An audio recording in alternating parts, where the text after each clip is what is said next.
Hey there, welcome back to the table. Okay, so we're getting ready to start the playthrough, and wanted to talk about one more thing. This is the player aid that comes with it. I don't know if it was with the first edition, but with the second edition, it's pretty awesome. It has just about every symbol that I can recall reading in here, and it explains what they all mean. Maybe not in full detail, but at least enough for you to refresh your memory or to at least see what types of things are what. I find it very helpful, to be quite honest. I did hear that there's a lot of symbology, and that's a problem. I personally am not sure yet, although I'm sure there's a few spots I'm going to get confused as we play. The other thing was I did refresh my memory on the rules, so we talked about when there's a location, the cards can be either face up or face down, and they can be either underneath or on top.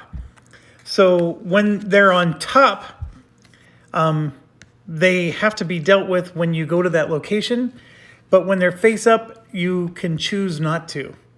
So a face up card that's on top is sort of silly, if you think about it. A face down card that's on top is something that you have to mitigate the moment you go to that location. A face down card that's underneath is a card that you never have to mitigate if you don't want to.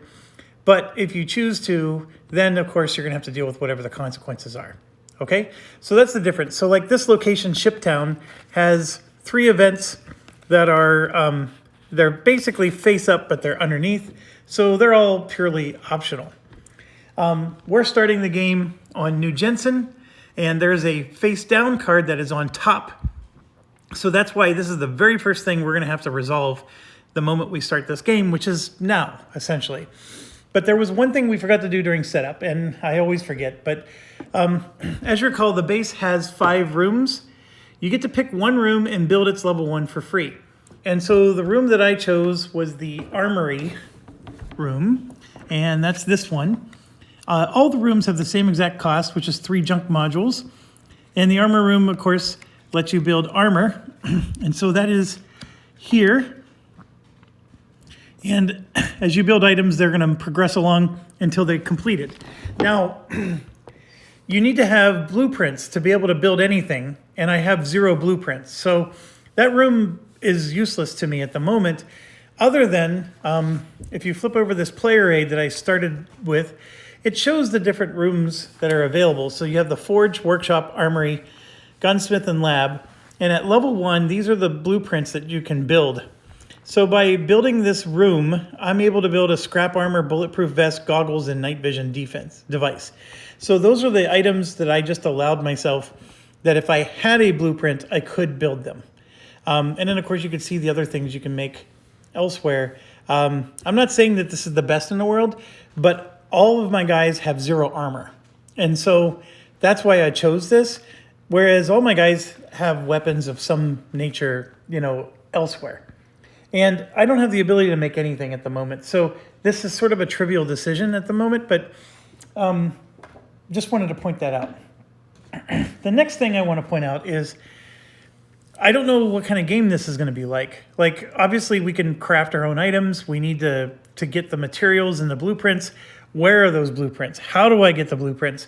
Well, I know for a fact, these cards are available.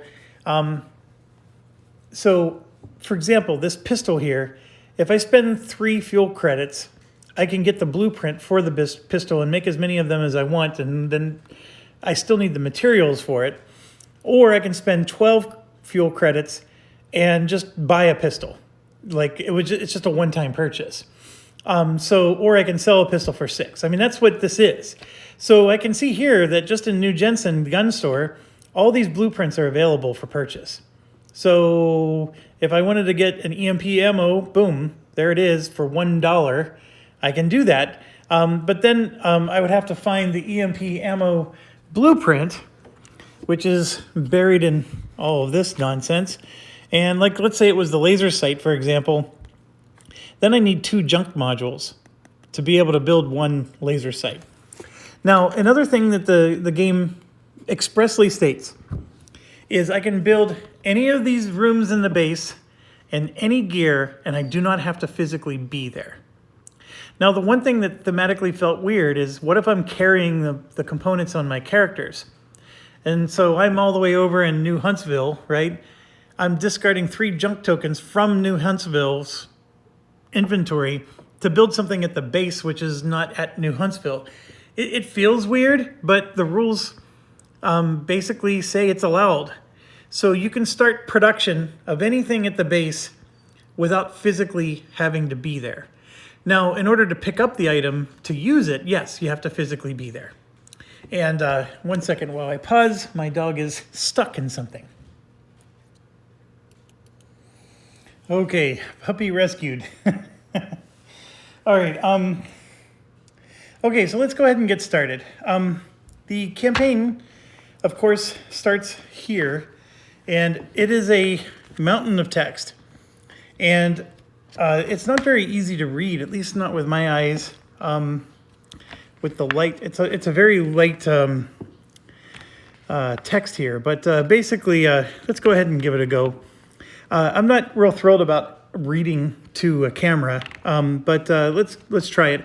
I really think that this experience will be a lot more minimized if I didn't embrace the flavor of the story. We'll see. I am one of those people who can completely skip the flavor and just play the game and enjoy it for what it is. So, but let's go ahead. A pale light was shining from the outside, barely able to penetrate the discolored rugs that hung in the windows. Inside, it was hot and sultry. It seemed that a real crowd had filled the room, which was very unusual for a backwater place such as this. One of the hosts kept staring intently at everyone, as if trying to learn their intentions. As he looked around, a particular group of men caught his eye. His fingers now nervously wandered around the holster. The man wondered why the prefect himself, a person of such great importance, would choose to visit their hideout. 3 of his men followed close by, each unique with their own fears and habits. Each had a tragic story to tell, but after the impact tragedies, their stories just became inherent parts of the past. Hell, if you call yourself lucky, you had a single relative still alive. The prefect looked around. He welcomed the stench of the long unwashed bodies, must and leftovers that had been left to rot. Who would believe that the best local machine hunters lived in such a hovel? But nowadays, a working air conditioner or a bathtub with running water was a luxury hardly anyone could afford. The prefect understood this very well. It was no accident that he became a man of such power. He could easily get into other people's shoes and find words of comfort if need be. This was the reason the sorry state of the hunter's shelter had made him optimistic ahead of the coming negotiations. He assumed they would bargain too hard. They wouldn't bargain too hard. When business was usual, the prefect was preoccupied with normal everyday problems. Sometimes there was a stray group of aggressive machines that needed taken care of. Sometimes new wells needed digging. Other times he had to make an example of some particularly reckless smuggler. But the thing that had brought the prefect here was entirely different. It kept becoming more and more profound. A strange plague was spreading in the town, but it was not your typical disease commonly encountered these days. This illness infected the soul itself, giving beggars hope, making misers' lives meaningful, and ultimately undermining the prefect's position. A few weeks ago, some strangers visited the town. Oops. They called themselves priests. Street preachers and doomsayers always had many listeners in lean times, but the prefect tolerated them. They were just a part of folklore, an entertainment for the masses, and a rare retreat in the endless bleakness of hard life. But these guys were different. One look from them made your skin crawl. There was something real and zealous about them that differentiated them from the sorry bunch of charlatans and madmen prowling the streets. They talked about the cold that would soon cleanse the world, about a frozen god who would only protect his anointed servants. The worst part of all was that it was actually starting to get cold. Despite the fact that the summer was in full bloom, in the evening temperatures fell below 0. It couldn't be an aftermath of the impact, as many years had passed since then. This was something new and alarming. The prefect couldn't find any explanation, and such a situation always roused his fear. Yesterday it even snowed for a moment, and now everyone was talking about it. The prefect's men even attempted to arrest the priests, but for each taken in the streets, 2 more appeared. This plague was like a cancer, threatening the order the prefect had been working so hard to maintain. The balance had to be restored, and it was high time someone took care of it. Someone with fresh ideas and preferably uninvolved in local politics. You get a job from the prefect, the man keeping a steel grip on New Jensen and everything surrounding it. Your task is to catch and bring to him the leaders of this new cult. In these lands, the prefect's word is law, so refusing him would mean exile at best. Besides, this cult doesn't look too dangerous and the money is good. You accept the terms of the bargain quickly and get to it. The prefect starts by asking you to visit the town and assess the situation personally. One of the prefect's men will be waiting for you at the outskirts of town to show you the places worth visiting at the beginning of your investigation. Okay, so that was long. But, you at least get the idea. There's some cold weather and some priests. And like I said, we're at this town. And so the first thing we're going to do is we're going to encounter this particular card, 001. So let's go ahead and get going. So it's the outskirts rendezvous. You meet the prefect's messenger. He's a balding, middle-aged man with a stark look on his face, wearing rather aesthetic clothes. He gets straight to the point when he sees you, as if he was used to giving orders. I am Stanislaw Zyla. My job is to tell you about the current situation and possible options for infiltrating the cult of the Frozen. Just as the prefect said, in the beginning we paid a little attention to him, but their teachings quickly escalated towards inciting disobedience to the current rulers. These men also started questioning the rules and laws we all abide by. To be frank, we're afraid that someone is trying to take over the power in the community or even assassinate the prefect. That's why our venerable leader has decided to discipline these self-appointed priests. Anyone behind this whole scheme will either be exiled or executed. What the hell? You notice 2 short, haggard men approaching. Hey you, get out of our town, you bums. Give us all the cells and return to whatever shithole you crawled out of. I sure hope that YouTube doesn't start censoring my channel because I'm reading some text. But anyways, it is the beginning. And what that means do the mission called The Beginning. And then, of course, that means that the card is out of the game. So I'm going to go ahead and discard the card. I don't know.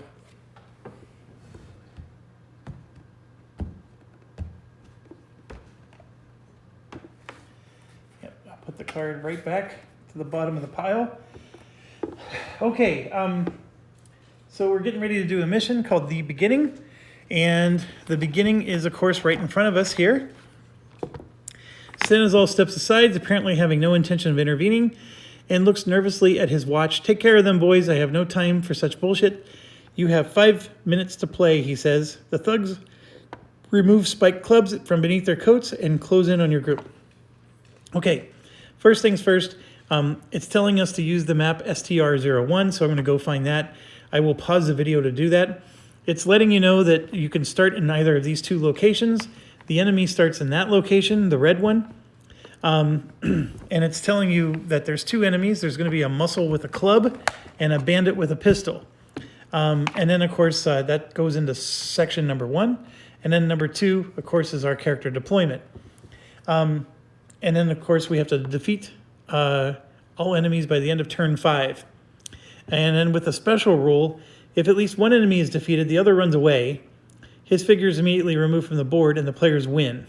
So, and then the other thing is the enemies start the mission. Normally we start the mission. So this is a little bit of a flip. So we're going to have to deal with them going first. And then there are special rules if you're only playing with 2 or 3 characters, which in our case we're not. And then that's it. So there's stuff to read after the ending the mission. And then, of course, there's victory and defeat, things that happen to us, which is not in the camera at the moment. And I'm trying my hardest not to read it myself. So let me pause the video, find this map, and then I think I need to find the cards for the enemies and some miniatures for them. And then I will come back. Okay, I'm back. It is set up. So a couple of things. The first one is the bandit miniatures are the same. There is no bandit miniature So we have a bandit with a pistol, and then we have muscle with a club. And the muscle with a club, of course, doesn't have a gun, but there is no miniature of a person without a gun. So both of them are just the same bandit. So I put the little color coding so I can tell the difference between them. And then for our starters, the soldier has a melee weapon. So I put the soldier by himself because the idea is we're hoping he can tank them. And then the 3 ranged characters can shoot at range. Now, I did watch the first video of One Stop Co-op Shop, and Colin made one mistake. The big mistake he made was when it was their turn to go first, which it will be, and then they do a movement, he rolled a die to randomly determine who they move to engage, because they can move here just as easily as they can move there. The issue is we get to decide when there's an equal choice. The random determination of who they attack is in the rulebook. If they have the equal number of shields, then you randomly determine who they attack. However, the movement part, we get to determine. And so we can control even better than he did in his video who they engage with. So pretty much I can make sure that this guy tanks their person. Now, with that being said, if you haven't watched the video, don't worry about it. It's no big deal. Each of these squares is unlimited, meaning you can have an unlimited number of characters in each space. So it's not limited by the space of the miniatures. These little eyeballs, this is some of that symbology stuff that people were talking about, that there's a lot to look up and do. And so if you grab the sheet, there's a terrain section, and that eyeball means it's open ground. Now, maybe you don't know what open ground means, and that would then require you to go into the rulebook. But open ground basically means that you can't hide. The characters do have the ability to hide, potentially. So that's impossible. And basically, it's full visibility. So there's no barriers, there's nothing. So line of sight for your ranged weapons is you're in the open. There's nothing to hide behind. Okay, so we're standing in open ground here. This guy is not standing in open ground. He's got his own little area, and they're technically not in open ground either. But with that being said, there's no, even though you can see there's pictures of junk and stuff like that, there's nothing barrier-wise. Here, there's a wall. So you can get here, and that offers some protection. I'd have to look it up, but I think it gives you like defense dice if you were hiding behind this. But everywhere else, though, it's wide open. So this is basically a very wide open battle. Not much more to be said there. Okay, so before we start, we do have to go through every deck, and I'm going to do this on camera so you can see what's going on. And you have to do this with every character. And obviously, if I had more players at the table, physically, this would go a lot quicker. So I am going to have to pause the videos to do this for all 4 characters. This is probably a cumbersome part of the game. However, so this is the full action card deck for the soldier.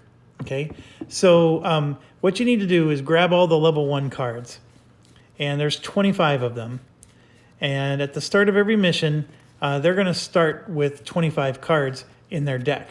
So I explained this a little bit in the setup video, but basically, if they were level 2, some of these cards would be unlocked. Not all of them. When you level up to level 2, you can see there's 1, 2, 3, 4, 5, 6, there's 7 cards available. You're going to get to choose like 3 or 4 of them. I don't remember the number. I can look it up in the book. But you're not going to get to choose all. You're going to get to choose, I think it's 4. And then 3 of the ones that you don't choose, they're out forever. Like they're permanently eliminated from the game. And then, like, let's say I chose these 4. Well, now I got 29 cards, right? Well, at the start of your mission, you got to reduce your deck to 25. So I either remove the 4 new cards or I remove 4 of the older cards. It's your choice. And then as you keep leveling up, you can see you get more and more, cards. And it goes all the way up to level 6. So eventually, all of what you see here, most of that is going to end up in my deck. And then, of course, I'm going to have to remove older cards from the deck to make room for these ones. But that's all part of the leveling up, which we are nowhere close to being able to do. And I'm going to go ahead and put these off to the side, and my wrist is caught up in the camera. So you have to take the 25 cards from every character. It's a no-brainer. You don't have any choices to make. There are only 25 cards available right now. So you get all 25 from your deck. Okay, so these other ones, like I said, they're out of the game for now. But when we level up, we're going to be able to come back to them. And I'm just trying to figure out a spot on my table. This game is a table hog for sure. So I'm going to find a spot on my table and just set those cards off to the side. I don't want them too far away, but for now, they don't need to be around. And again, like I said, for the sniper deck, I got to go do the same thing, grab the 25 cards, etc. So I will, it doesn't take long. Like I already did it in the time I was explaining it to you. But I got to do this for the two other characters as well. Now, in addition to that, I have to pick what's called the starting hand. So your hand size is 5. So I'm going to be able to pick 5 cards out of this entire deck, and I get to pick any 5 I want, and they will be in my hand at the start of the mission. So you basically get to prime yourself. Now, the rest of the cards get shuffled, and then you're going to have to draw just like you would on any other type of deck builder kind of game. So pretty interesting in that kind of way. You can make sure you have the exact cards you need at the start. We know that they're going to go first, so I want cards that are going to help me to mitigate damage or their attacks.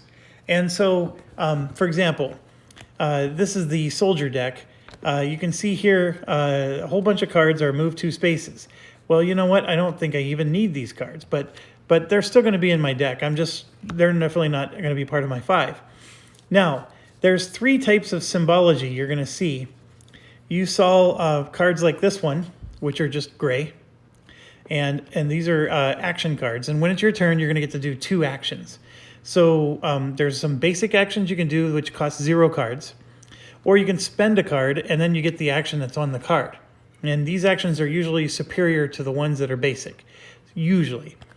Okay, then you got cards like this, where you have an action on the top, and then you have a reaction, which is the red on the bottom. Now, these reaction cards can be played when it's the enemy's turn or outside of your turn. They can be played at any time, actually. Now, you're limited to spending only one of these per combat round. So a combat round, of course, is I go and then they go, right? Or in this case, they're going to get to go first. But that's what constitutes a round. And so technically, with them going first, round 1 will end, and then on round 2, we start. So technically on round 1, we don't go first. I don't know. That's a rule thing that you can probably make a judgment call on. But it's supposed to be we go first, then they go first. So I would be able to play 1 reaction card during that time. So if they attack me 4 times, I can only react to it once. And so here you can see an enemy making a melee attack against another soldier on a space with the soldier must target the soldier. So if I was in the same space as somebody else, I can force them to attack me instead of that somebody else. And so you can see I got 1, 2, 3, 4 reactions.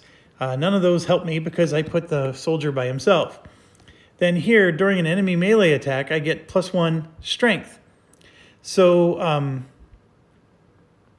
+1 shield. That's what that is, +1 shield. So that's actually a pretty good one. So I might want these ones in my hand. So I'm going to set those off to the side. Then here you can see a range attack of 1 is a reaction. So you get to basically pop off a shot. The 1 means that you have to roll a 1 or less to hit on a 6-sided die. That's a very poor attack, but you could do it. And then these here, the blue, blue can be combined with a gray. So for example, I can do a ranged attack 2, this one, as my action, and then I can combine a blue with it if it makes sense. I mean, this is saying if you performed a melee attack. Obviously, those two don't go together, but you play basically both cards as one action. So I'm going to do this action, and I'm going to boost it with this. That's basically what you're doing. And then here it's saying if you performed a melee attack against the same enemy during your last action, this time they get -1 armor. So basically it's trying to make it easier to do your, here, lower by half your enemy's strength, which is their shield against melee attacks. If you're in melee with it and this enemy was targeted with a melee attack by another character this turn, here you can see when performing a melee attack, you may reroll a die. And then there's another range attack you get to pop off with a slightly better success. So range attack 2. And then, now the one thing that's hard for me is when I see range attack 1, I keep thinking that's the range. And that's from the old Fantasy Flight days. This just reads to me like it's a range attack with a range of 1. That's not the case. So the range is determined by your gun. This is saying a range attack with a 2-hit value of 1, meaning you have to roll 1 or less to hit, which is only a 1 in 6 chance. There's things you can do to make that better because your gun can make it better. But anyways, I digress. So I got to pick 5 cards for this soldier and then for each of the other characters. And that's, it's time consuming, but to me, that's part of the fun of preparing for a mission. It's a lot like a DVG game in that kind of way. No complaints yet, but obviously if you're controlling 4 characters, this is going to be more cumbersome. And then of course I have to remember what I picked for each one, but that's something else. And that's also something that I suffered from in Alter Quest, in some of the other Dungeon Romp games where I'm controlling multiple characters as well. I really like this during an enemy melee attack +1 shield. I think I can use that, so I'm going to at least take 1. And then I think the rest of this is just basically I want to murder, death, kill them. And so here it's a melee attack, so I get to attack twice. That sounds like an awesome deal. So I'm going to go ahead and take one of those cards, at least one, and then I'm going to actually take a second one, and then, can I combo platter it with, when performing, I may re-roll a die, so there's another one. So 1, 2, 3, 4, and then I need a 5th one, which could still be yet another one of these, right? So I'm going to go ahead and do that. So that'll be my 5. I'm not doing any range attacks. I don't even have a ranged weapon. So the range attacks don't do me any good. And then the rest of this would get shuffled. So shuffle, shuffle, shuffle. And then we're going to basically, it forms the soldier's deck, which I'm going to put right over here to the left of the soldier playmat. And then the other 2 characters are off camera, and I'll have to find a spot to put their deck. But so basically, I probably need to shuffle slightly better because they were all truly sorted based on their type. And of course, this is already showing me the cards are fraying already. These are very crappy cards. The card stock is not good for shuffling. And this is the kind of game where, particularly with the battle deck, you may want to sleeve these cards. I'm already starting to, you can see, I'm already starting to cause damage by shuffling them sideways. So the soldier has 1, 2, 3, 4, 5 cards in hand, 1 reaction card, and then 2 action cards, and then 2 boosts for those actions. So basically, I got his entire 2 actions plus a reaction picked out for him. And then I got to do that with the other 3 characters. So I'm going to go ahead and pause the video. I don't know. I mean, maybe some of you actually want to see some of the analysis going on with each character because, so for example, I know One Stop Co-op Shop didn't show you any of this. They just basically revealed the cards, as a surprise.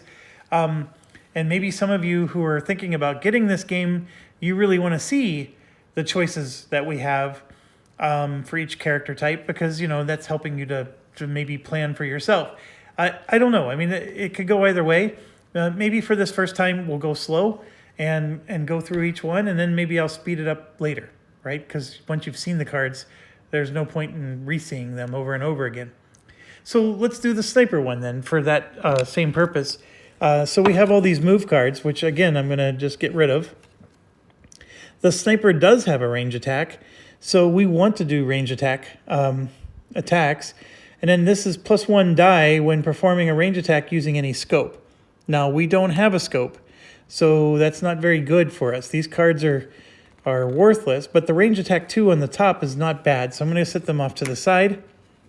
Here's another range attack 2, and then here is a reaction of a range attack 1. And there's a range attack 3, which is even better. And then during an enemy range attack targeting you, they get -1 up to their to-hit value, so it makes it harder for them to hit you. The range attack 3 is awesome, and so is the reaction. So I'm going to set those off to the side. Here you can move a space into a range, and you can remain hidden despite performing a range attack. Hidden is not possible in the space we're in. You may re-roll a die when performing a range attack. That's always a good one to have. And I'm actually going to keep 2 of those since we're going to do 2 actions. And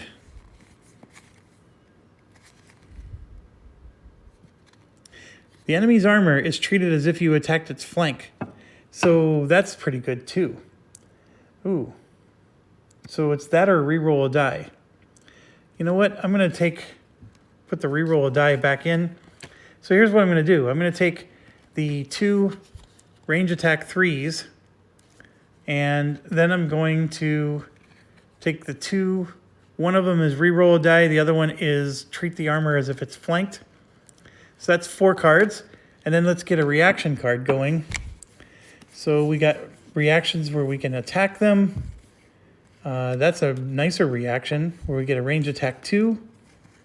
I'll go ahead and take that one. So we'll just get a range attack 2 reaction. And then everything else is shuffle, shuffle, shuffle.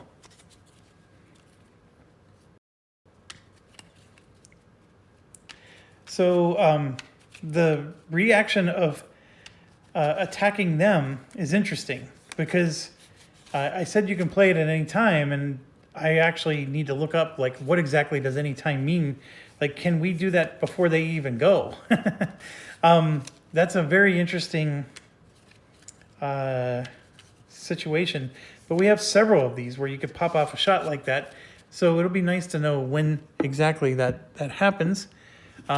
So I got my soldiers cards, and then we have the snipers cards, which I'm going to put over here. So soldier deck, soldier cards, sniper deck, sniper cards. Then we have the 2 other characters. We have the scout and the huntress, and need to get those set up as well. So let's see. It's not a scout, it's actually called a recon. My apologies. And those are the level 1 cards. So I've got those set off to the side. And again, for this particular mission, we don't need the moves. The recon guy is armed with a pistol, so he's not super great. You may re-roll 1 shield during a range attack.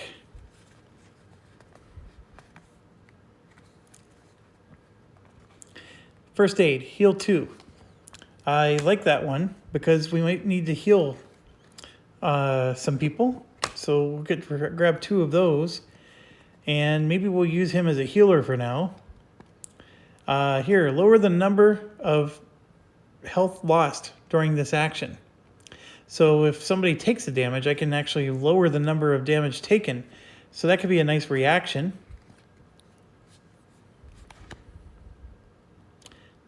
Oh, if you roll a 1, it's an automatic hit, no matter how good your armor is. So you can discard all ones. That's a pretty interesting one. And then, of course, these are, after we do any action, we can do a move, which if we're running around healing people, it's always good. Draw 3 cards from the action deck and exchange 1. Enemy performing a melee attack loses a health. So they just automatically get hit. Any ranged attack targeting you loses 1 die.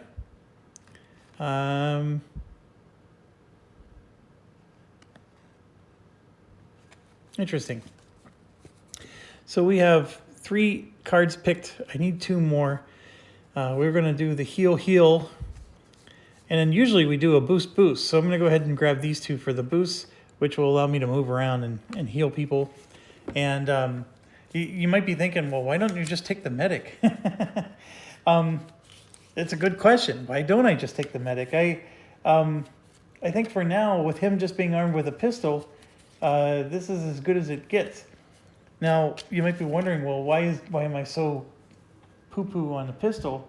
Well, let's look at it. The pistol, as you can see, at a range of 1, has a 2-hit of 0. So it doesn't do very good. Well, the 0 it's not a penalty, but if you go at a range of 2, it has a penalty of -1 to its 2-hit. So, and then the number of dice you get to roll is 3 at range 1, and at range 2 it goes down to 2. And my apologies, it's not focusing. But yeah, it's not the best of weapons. It's better than nothing, of course. And there's his 5 cards. And I am realizing that I forgot to shuffle these in. So we'll do that. So yeah, his cards aren't bad at all.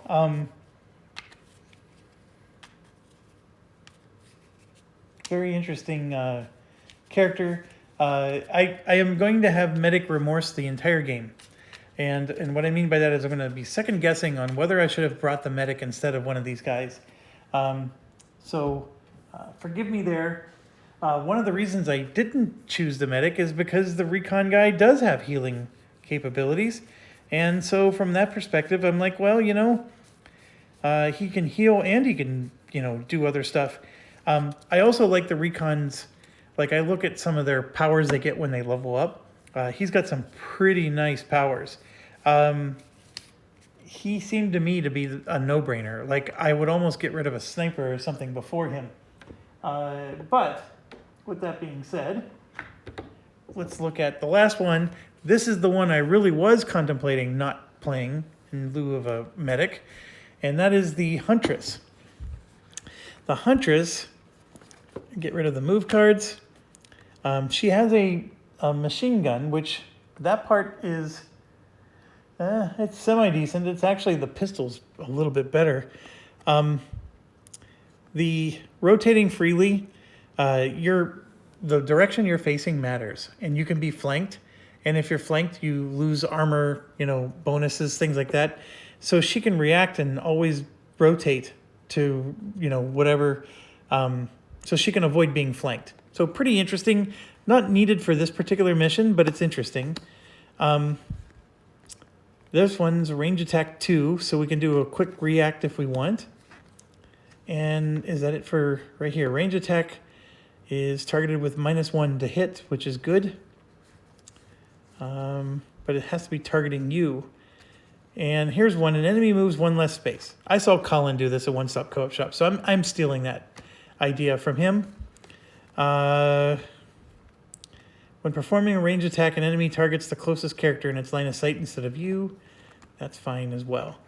Okay, so we got 1 card selected, and then we're going to go ahead and choose the 2 range attack 3s. And that's 2, 3. And then let's choose some bonuses to go with it. We can move a space, +1 die when performing a range attack, dealing area of effect. I don't think we have that. No, we don't.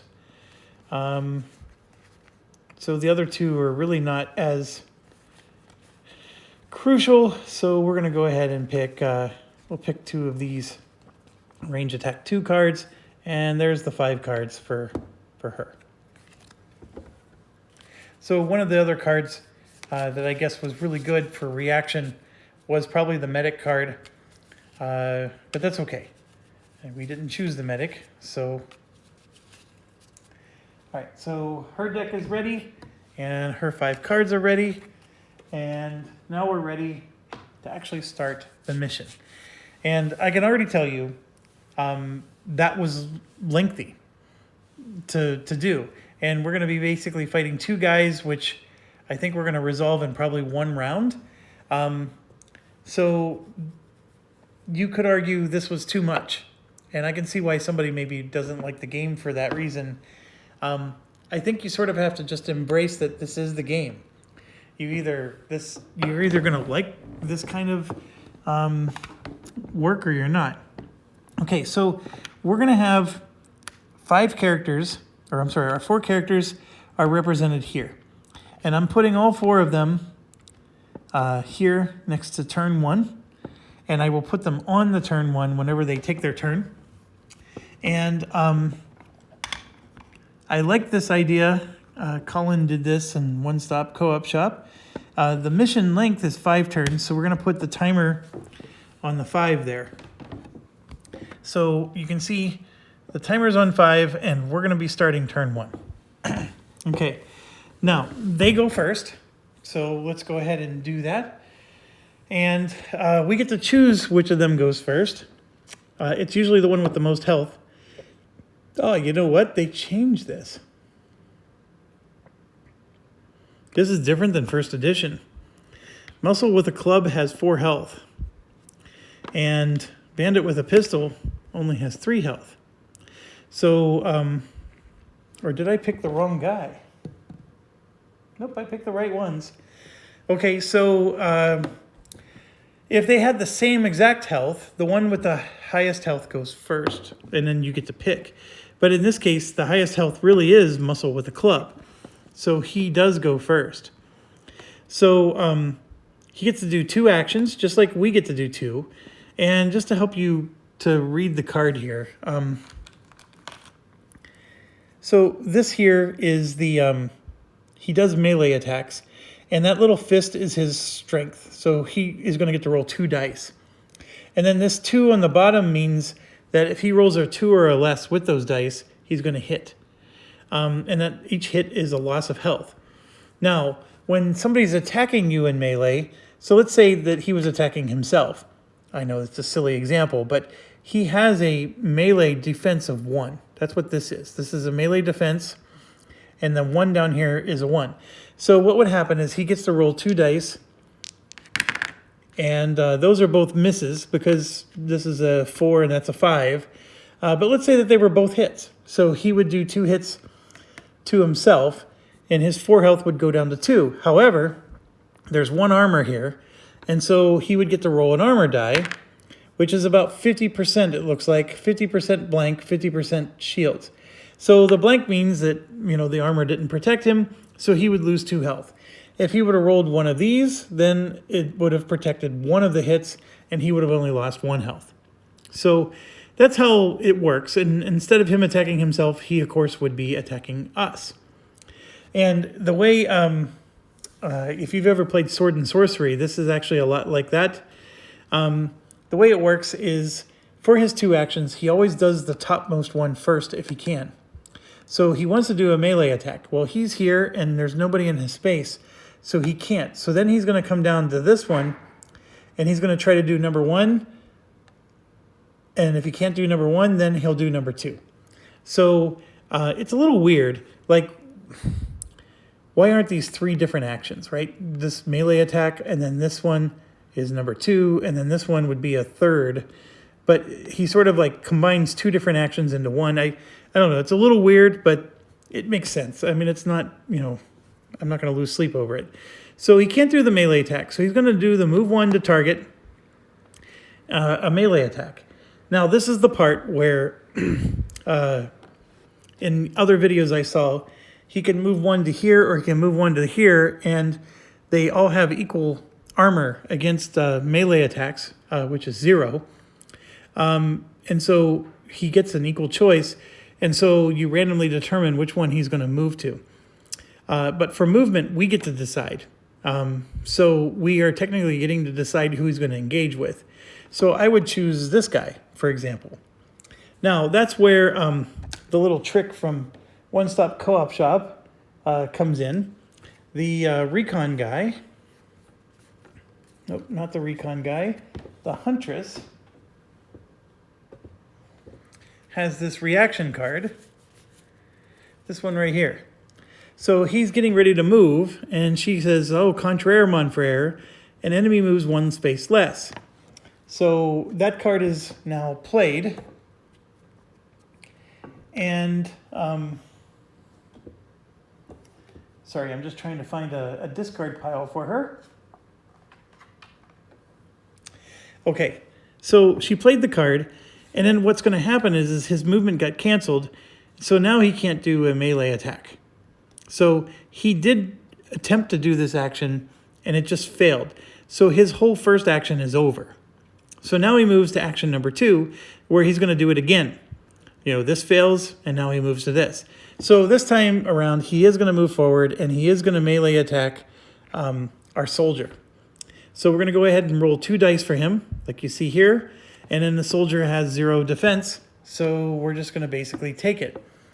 Now, we do have, during an enemy melee attack, +1 armor reaction.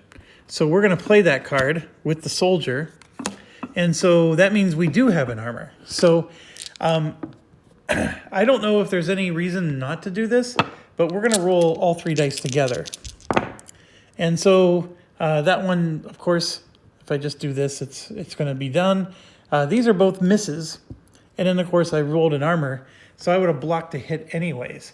So no damage taken. Yay!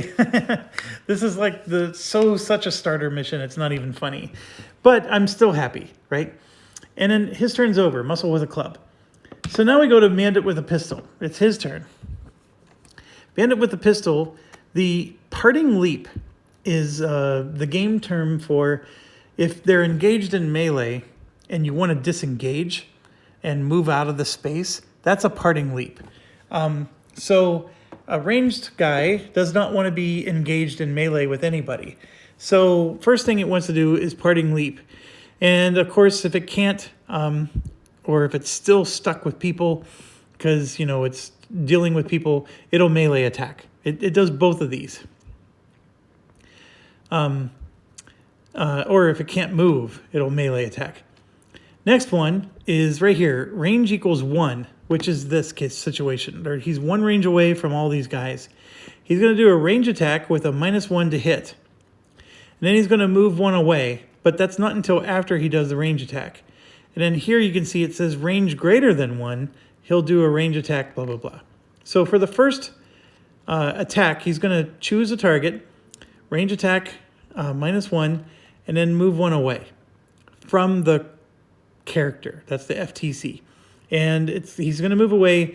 And the rules are very specific that he's going to, like, if there's multiple characters, like they're all 1 space away from him, he's going to move away in such a way that he's the furthest away from the most characters.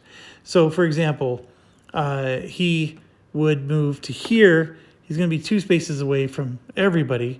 You know, maybe if he moved to here, you know, I guess he's still 2. But if there was such a way that he's closer to these 3 than to this one, he would actually move the opposite direction. That's all it's trying to say, is he would not move in a way where he's closer to more characters. Okay, so we're going to do the range attack. We have to determine which of our guys are going to be attacked. And so we're going to just do 1, 2, 3, 4. And this is 1, that's 2, that's 3, that's 4. Okay, and then I'm going to go ahead and roll a die. And I rolled a 2. So it's attacking the recon character. And that would be, oh gosh, this is a good test. That would be this one. So this guy's being attacked, and it is a 1 range away type of attack. And let's look at our reactions.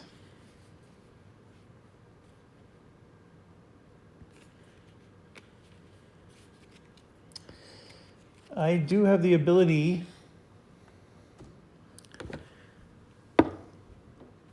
to do a attack first.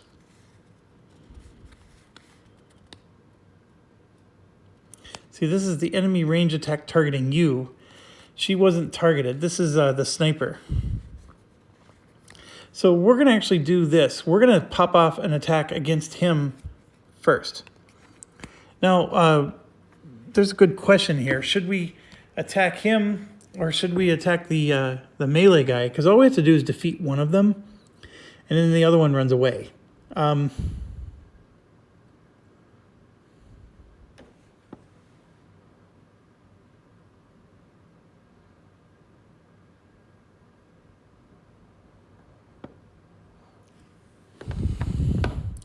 There's extra rewards for defeating this guy, just to give you a hint.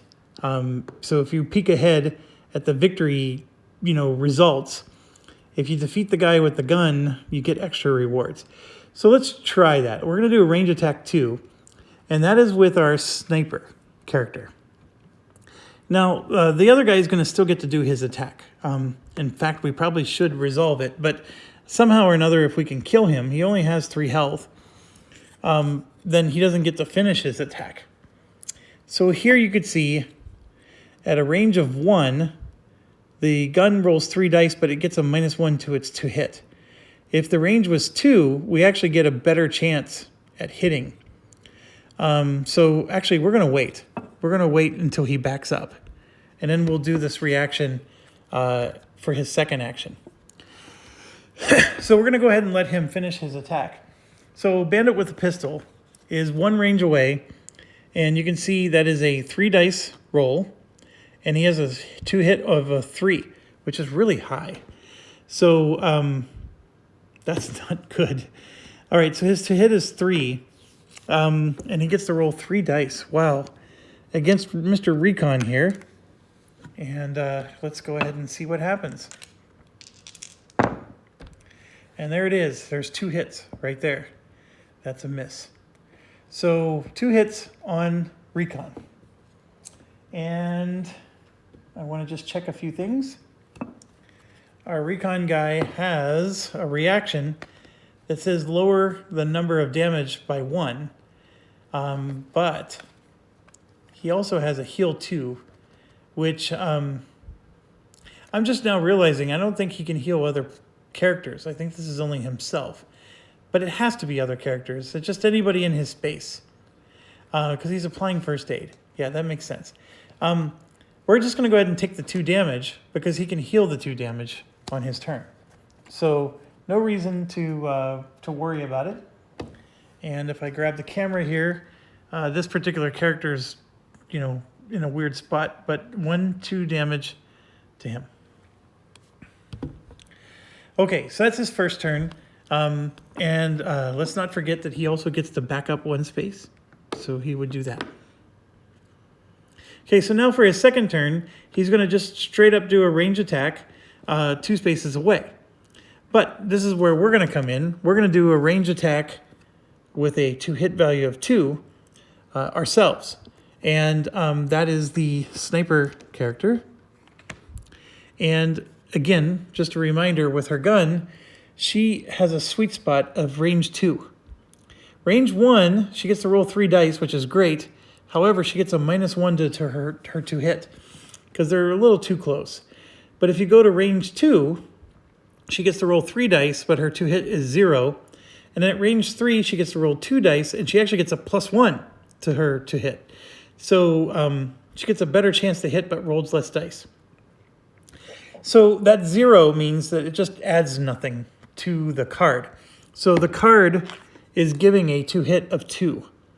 And then this is adding a +0, and we're going to get to roll 3 dice. So we're going to roll 3 dice, and we hit with a 2 or less. Had we done this last turn, we would have only hit with a 1 or less, because we would have gotten a penalty. So let's go ahead. And I did 1 hit and 2 misses. But we do get a hit on him, and so where's the...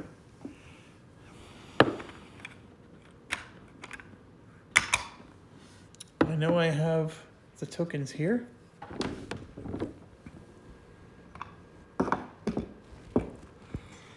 There they are. Okay, so one hit goes on Bandit with a pistol. And now Bandit with a pistol gets to attack us. And he's attacking the first character, which is the Huntress. And so I'm going to go ahead and look at the Huntress's. The Huntress has already done her reactions, so there's nothing she can do. And so Bandit with a pistol at a range of 2 is only going to get to roll 2 dice, and a 2 hit value drops to a 2. Because the pistol is not quite as effective this far away. So we're going to roll 2 dice. And it does hit. This is an automatic hit no matter what the armor is. And then that is an automatic miss no matter what the armor is, the 6s. So Huntress does take a damage. And I think this is when we're going to play the reaction card that says lower by 1 the number of damage lost during this action affects any character in your space. This is the recon characters, and so she's going to prevent the Huntress from taking that damage. Or he is going to do that. And I'm actually liking this so far. This is nice interactions with the cards. It's pretty good. So their turn is now over. They've done 2 actions each. So now it's our turn to inflict the pain. So first thing I'm going to do is we get to choose who goes first. And I'm going to choose the recon character. Because if this mission ends, I want... which one's which? These 2 symbols are so alike. The recon character is going to go first. All right. And so first thing he's going to do is he's going to heal 2. This one right here. So we're going to do the heal 2 action, and then we're going to combine that with move 1 space after performing any action. So he's going to play 2 cards, and his health is back up to full, and then he gets to move 1 space forward. So we're going to go ahead and move him. We'll move him to here, right in between both characters. And then for his second action, I really goofed up. I should have taken an attack action. I did not. So there's nothing to do for his second action. Oh, you know what? I can attack with a basic action. It's not very effective, but I can definitely do it. So let's see, are the basic actions written on the card? They are not. That's actually very unfortunate. Okay, so basic actions are on page 23. So you can see here, for a character to do basic action, you can move, you can interact, and then you can do a melee attack. But it has a 2 hit value of 1. Oh, there's not even a range attack, is there? Yeah, that wasn't the best option in the world, was it? Well, that was poor planning on my part. So what I can do is I can actually move into this space here and do a melee attack against him instead of moving up the way I was going to shoot my pistol, because range of 1 with a pistol is the ideal sweet spot. But okay, so he has to use his strength value, which is only a 1 here. Oh, and I forgot to mention, you can spend these to increase your 2 hit value by 1, which we could have done on that reaction attack, actually. You can use it to basically increase anything by 1. Movement, your to hit. I don't think you can use it for armor, but you can make it so your to hit goes up by 1. Your melee attack, I think you get an extra die with it. So these are your morale tokens, but you lose them, of course. They're like candy. You spend them. And then, of course, there's various ways you can get them. But I'm not going to use them. I just get to roll 1 die, and I have to roll 1 to hit. And I rolled a 6, which is an automatic miss. And that's that. There's not much more to say there. And so his turn's over. Next up, we're going to do the sniper. And I'm going to go ahead and try to take out that bandit with a pistol in the back. And here you can see I have a range attack 3. And I'm going to choose the enemy's armor is treated as if you attacked its flank.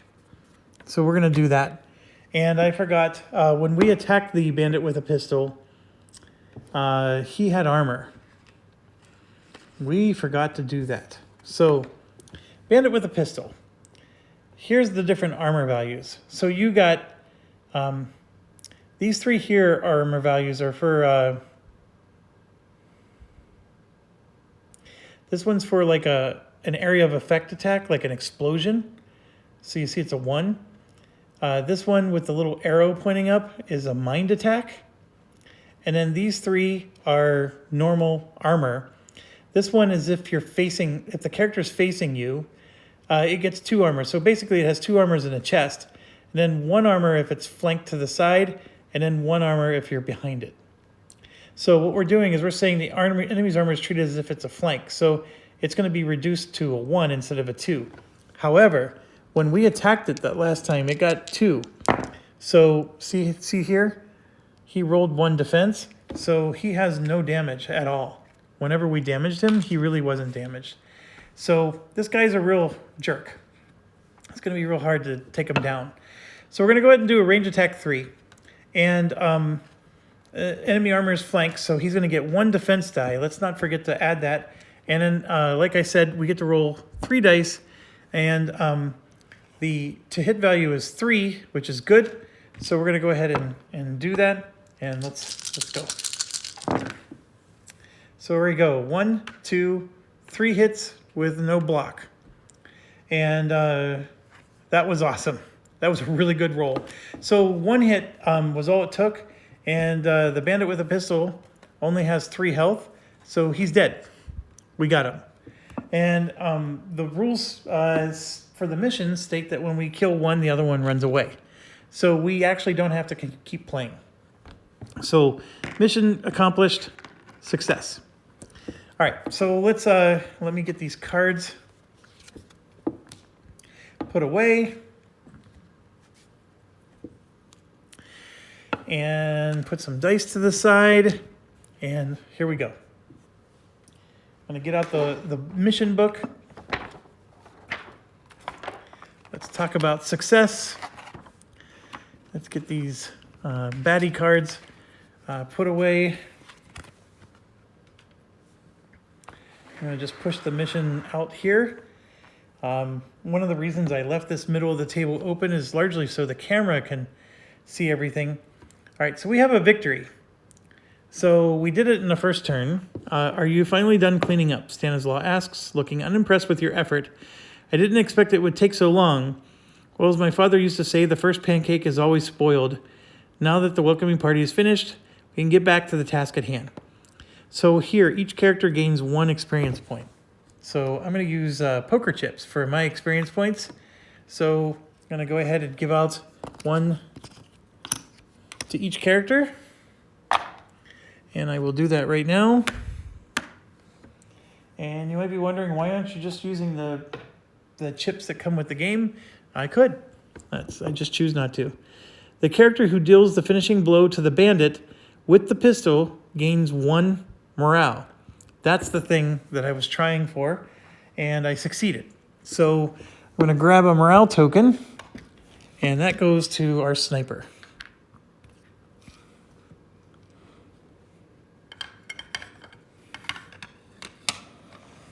Okay, next thought. Each character gains 1, this is fuel cell, so it's basically the money in the game. We get 1 money found on the enemy's body. So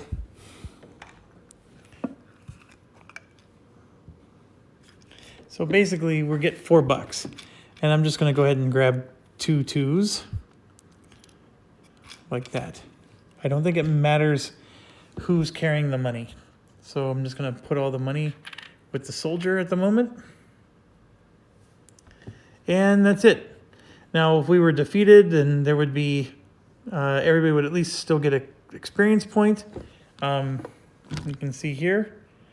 And I don't know, just for fun. When Stanislaw steps out in front of you. What's wrong with you? Can't you get rid of 2 damn junkies? That's so funny. I have to admit, for a Polish guy, the English storyline isn't bad. I was expecting a lot worse, but anyways, read the following text after the mission. So, Stanislaw leads you through the streets. You might want to start having a look around town, listening to the speeches of the followers of the new religion. You could even try to get some confessions from one of the priests, or see what the lowlifes have to say. It's a good idea to visit Piggery, a dilapidated joint hidden in the alley to the west of the main square. Ask for Jim Velasquez and tell him I sent you. Another place you might find interesting is a pub called Under the Side. Customs officers and smugglers often drink there. Old Grant is the bartender. Maybe he'll tell you something. Of course, you want to visit the main square in the evenings. From time to time, there's rallies that take place. Frozen Gods priests come to give speeches there. Out of town is El Infierno. The tech square over there is popular among priests and preachers, but beware, it's getting risky. In the meantime, I need to head east. We're negotiating protection terms for a new settlement called Red Canyon. If you happen to discover something important before I return, go straight to Prefect's HQ. They will point you in the right direction and who to talk to. Okay, so let me zoom out because you weren't able to see all that I was reading. You can see there's a boatload of stuff that's being unlocked. And I guess this is the fun part of the game, but it's also stressful for me. So let me pause the video. I need to grab all of these things, and then we'll figure out where they go and all that stuff. But I figured I don't want to make you wait while and watch me try to find all this stuff.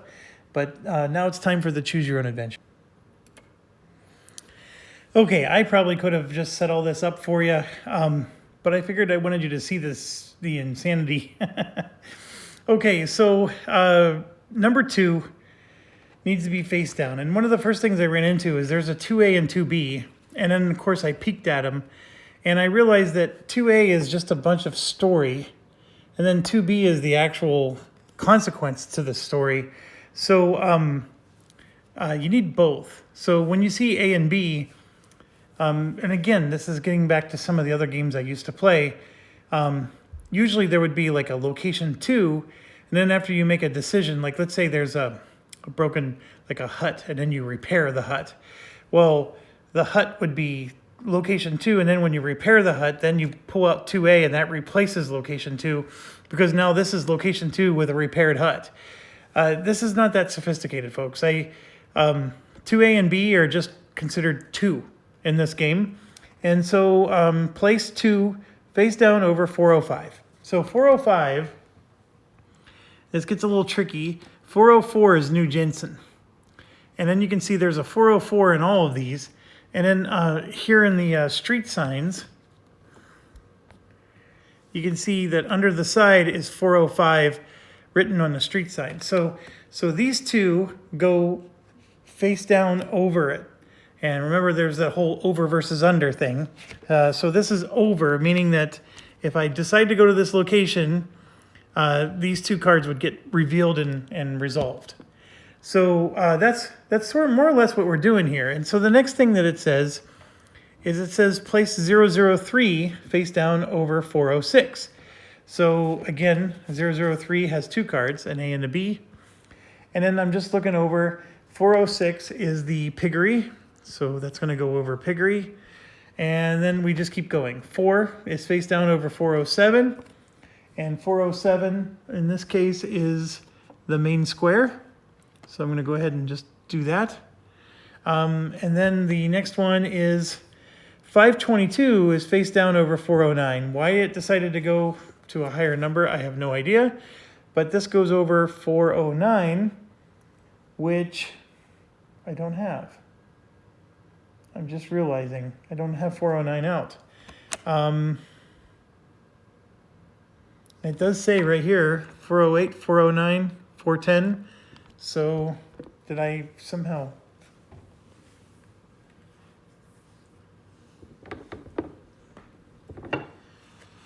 Ay, ay, ay.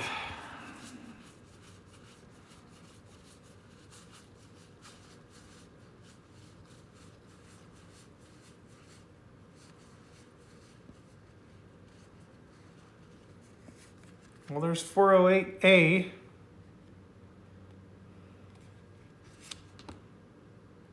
Which is the New Jensen gun store.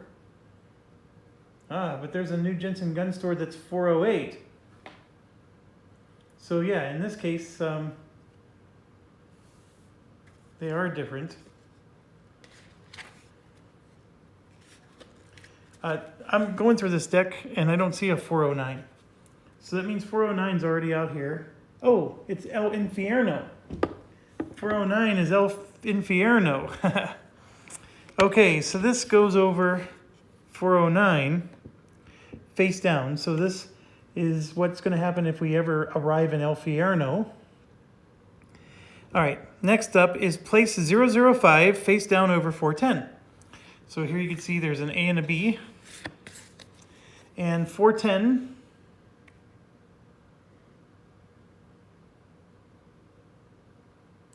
is in the tech square of El Infierno. So I'm going to start putting these sideways. So 005 goes over that location. And then it's saying that you need to put event C on them. So this is another aspect to the game. So for example, he did this marker and we put it on 005, right? And then we take the same marker. There's another one here for C somewhere. And then it's going to go on the track 4 days from now, which is on day 5. So C, that event will trigger on or be available on day 5. That's when it's scheduled to take place. So if we go there any earlier, it's not going to do us any good.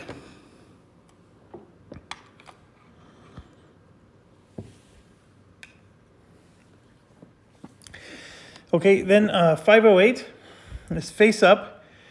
Remember, all these other ones were face down. 508 is face up under 406. So 508 is this guy. So he's face up under 406, which is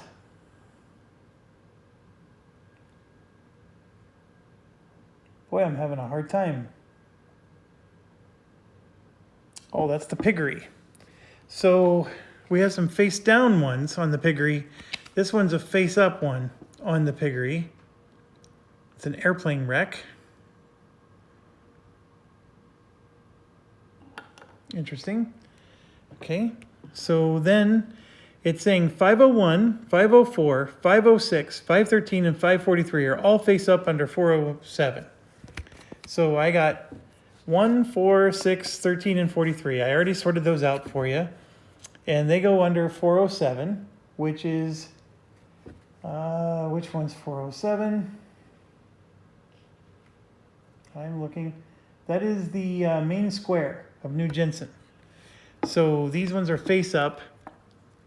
So there's some face down ones and then there's some face up ones at the main square. And then it's telling us to put 510, 515, 42, and 46, which are all of these. And they're face up under 410. And 410 is El Infierno in the same location with the timed event. So they go there, but they're face up. This is getting a little messy, if you ask me. But I'm sure this is where all the game is. So, you know, these guys, this is all part of the piggery. This is all part of the New Jensen under the side. And this is all part of the main square. And then, of course, you have the gun store, which is all by itself. And we're located here. So what happens next? Well, what would happen next is we then decide where we want to move to. The mission is finished. We're still on day 1. We can now move throughout New Jensen, so the city proper. And as long as we move from site to site within the city, the clock doesn't move to a new day. but there is a possibility we're going to have to deal with some city event cards, things like of that nature. If we try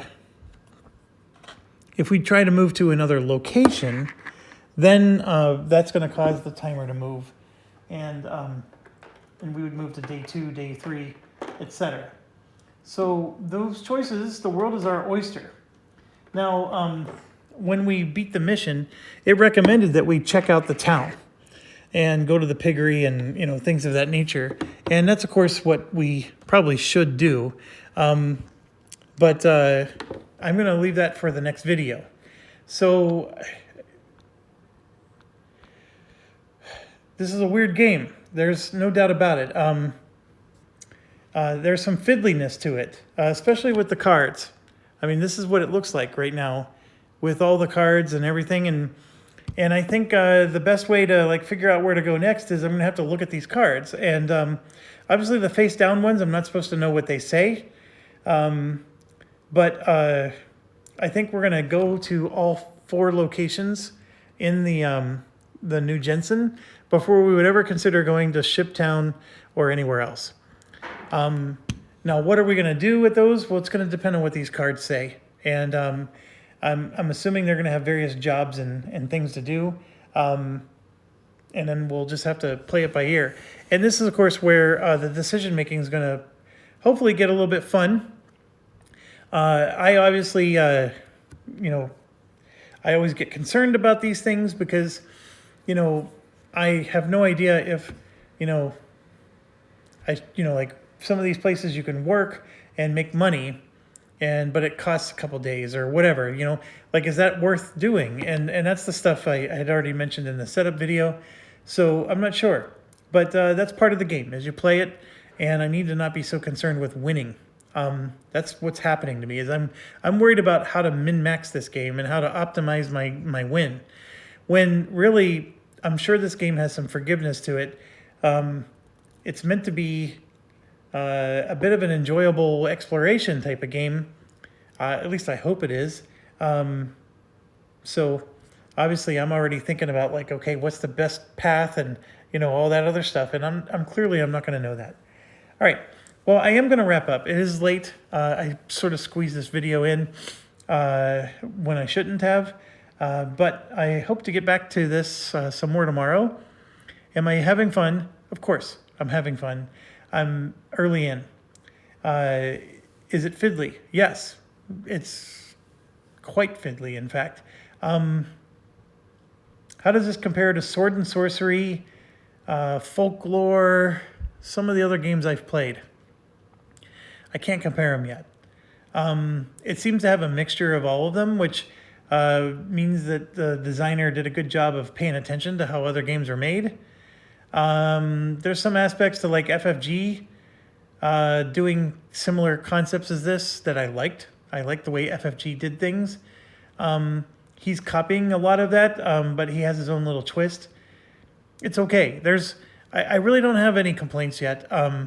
I do want to feel like my characters are developing, and I do think that the card play is solid so far. I think the cards have some pretty decent abilities to them. I am seeing how the different characters sort of behave different ways. Yeah, it's just too early to say. That first mission was such a bogus, simple mission, it's not even funny. I did want to make sure I didn't have any injuries when I got out of it, and I don't, which is good. The cards feel overwhelming. The fact that there's all these cards for me to look at and read, it feels overwhelming, but I'm sure we'll just take them one day at a time and we'll be fine. I hate games with a time limit. I think that's the thing that's bothering me is because there's a time limit, I feel like I enjoy this less because I feel like I'm pressured to rush. But again, I need to understand the flow of the game better. I need to basically play a campaign and either win or lose to get a good feel for how rushed this really is. Anyways, I'm rambling. So thanks for watching, and as always, stay awesome and stay healthy and safe. And we'll see you soon for, we're going to be exploring New Jensen in the next video.